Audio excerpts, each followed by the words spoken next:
Welcome back. Well, as violence rages across Iraq, Iraqis bitterly dispute the distribution of oil wealth. The combination has spurred the charge towards changing the face of the country. The push for a federal state with powers devolved to regional entities has struck a chord with Sunnis, Shia and Kurds. Kurds in the oil-rich north and the Shia in the oil-rich south have long demanded greater control of the resources in their respective provinces. A deal between the Kurdish alliance and the Shia organization, the Islamic Supreme Iraqi Council, reflects a shared purpose, greater autonomy. Yet Iraq's Sunni Arabs oppose any such plan. They say a federal scheme would move all resources from their control. They say a federal Iraq would cut them from power. Well, Kurdistan has been an autonomous region since the 1991 Gulf War, but it remained isolated and under constant pressure from Saddam's government. Iraq's autonomous Kurdish region sits at the country's northernmost tip. It borders Turkey, Iran and Syria, who each have their own sizable Kurdish populations. But despite an overwhelmingly Kurdish populace, the city of Kirkuk lies outside Iraq's Kurdish region. Iraq's constitution calls for a referendum in 2007 to decide Kirkuk's destiny. Will it be under the control of the Iraqi Kurdish regional government or not? Well, the city's lucrative oil fields make one thing certain: Kirkuk's destiny will be bitterly contested. Well, joining us again are our guests. In Erbil, Bilal Ahmed Wahab is a political analyst and professor at Salah ad-Din University.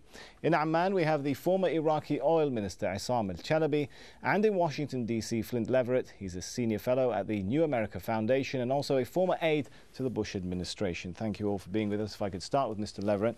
The lack of consensus and the wrangling that's going on, it's really an embarrassment to the Bush administration's efforts of building a stable, united Iraq, isn't it? Well, of course, the Bush administration never had a serious plan for political reconstitution in Iraq once Saddam was overthrown. It's one of the many reasons I left the White House in March of 2003. I thought it was the height of irresponsibility to go to war to overthrow Saddam's regime when you had no serious plan in place for what would happen afterwards. And what we see, and what we saw in your first segment, are very, very fundamental divisions among various parts of the Iraqi body politic over the most basic kinds of political issues. This is why you cannot pass a national oil law in Iraq. Why is the US taking such a back seat in all of this? Has the US run out of options? The Bush administration is caught up in contradictory policy impulses. On the one hand, there is the reality of Kurdish autonomy, and the Bush administration, wants to protect that, wants to maintain it. But on the other hand, it wants to preserve a unitary Iraqi state. But you have profound differences between Sunni and Shia, leaving the Kurds out of the equation. You have profound differences between Sunni and Shia over how to do that, and the administration has been very, very clumsy in its efforts to broker any kind of compromise or common understanding about these issues. All right, let's bring in Mr. al-Chalabi once again. Let's look at a bigger picture for a second. Put aside questions of whether it's legal or illegal. The fact that the Kurdish regional government is signing oil contracts with foreign companies, a sign that Iraq is well and truly down the road to federalism. Some would say even perhaps disintegration. What do you think? Well, let me first of all, Sami, beg to differ with the introduction that you have made by distinguishing Sunnis against federalism and Shiites for federalism and so on and so forth. The Constitution does say that Iraq is a federal state, but the question is, what kind of federation are we talking about?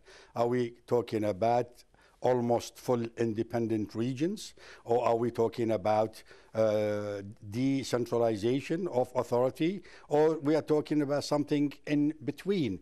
You see, they have passed a law about a year ago that allows for the establishment of these federal regions.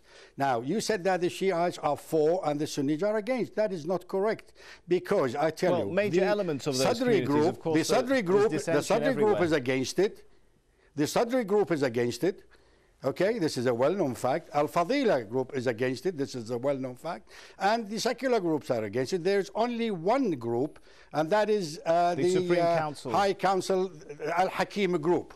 Okay? Correct. These are the only ones who are supporting it. I agree that the Kurds is an entirely different issue. They are a different race, and they have been semi-independent for the past decades. So for that, I mean, you have to be very careful and watch every step that you make. What will it lead to? Whether it will lead to having these regions controlling everything as they like. Hence, they would like to have a weak central government, as the case may be required by KRG. Or do you want to have a proper unified country with a reasonable degree of strength for the central government and the parliament, and then you give a certain degree of autonomy and authority to the regions and the governorates? That is the question. That is where things have gone wrong, and we don't know where we're moving. Now, the other major issue, everybody has agreed that the said constitution needs to be amended.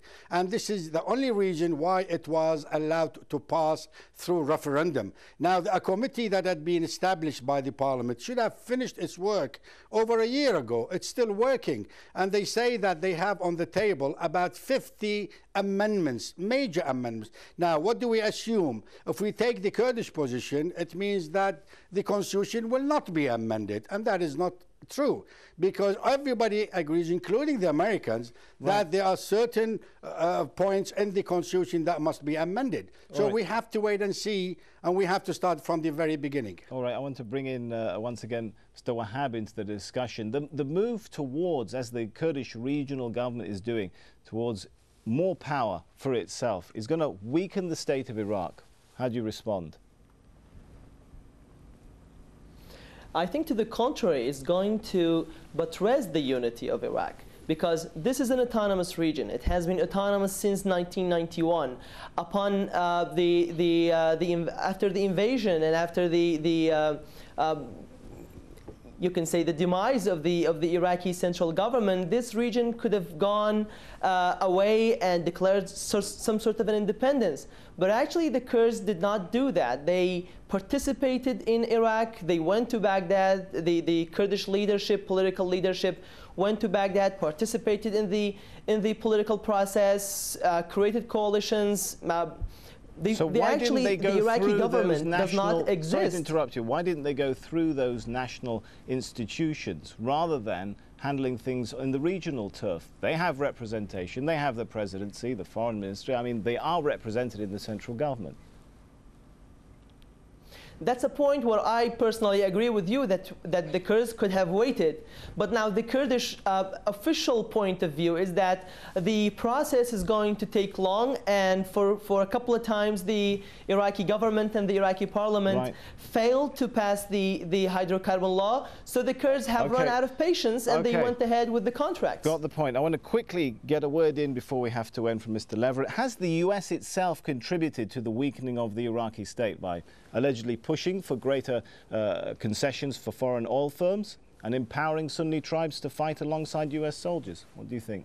I think that the U.S. is floundering, and you know, the latest iteration of this is the turn towards Sunni tribes in Anbar, but even before that, I think the United States was floundering. It doesn't have a coherent political strategy for reconstituting Iraq.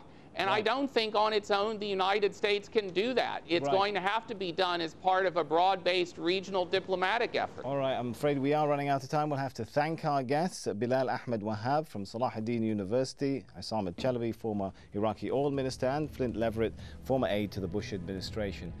And thank you for joining us here on this edition of Inside Story. As always, we welcome your comments and suggestions. Feel free to email them to us at insidestory@aljazeera.net. For now, it's goodbye.